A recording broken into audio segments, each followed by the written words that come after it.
Jasiiradda Puerto Rico waa meel si weyn loogu tago dalxiis ahaan sababtoo ah goobteeda taariikheeda hodanka ah iyo jawigeeda diiran. Jasiiradda waxay ku taallaa Kariibiyaanka, inta u dhaxaysa badda Kariibiyaanka iyo badweynta Atlantiga, waqooyi bari kaga xigta Jamhuuriyadda Dominican, qiyaastii 1000 mayl ama 1600 kiiloomitir koonfur bari kaga xigta Miami, Florida.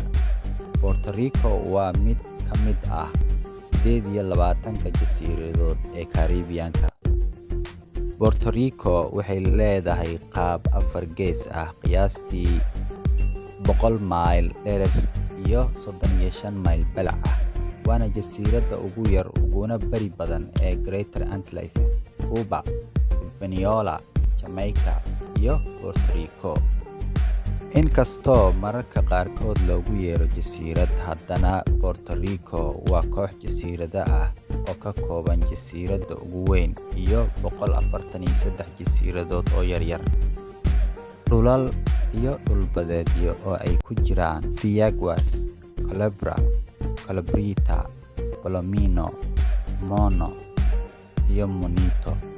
Vieques iyo Culebra waxaa sidoo kale dadka qaar ugu yeeraan Spanish Virgin Islands oo markii hore loo yaqiin Passage Islands, sidoo kalena loogu yeero Puerto Rican Virgin Islands. Xeebaheedu waxay dhererkoodu yahay qiyaastii 580 kiiloomitir haddii lagu daro jasiiradaha u dhow ee Vieques iyo Culebra. Xeebtu waxay gaartaa ilaa 700 kiiloomitir iyadoo leh dhul dhan 3425 mayl oo laba jibaaran. Puerto Rico waa jasiiradda saddexaad uguna weyn Maraykanka iyo jasiiradda 82 ee ugu weyn adduunka. Isbarbardhigga aagga Puerto Rico waxay ku dhowaad 3 laab ka weyn tahay Rhode Island, waxayna 1080 jeer ka yar tahay Maraykanka.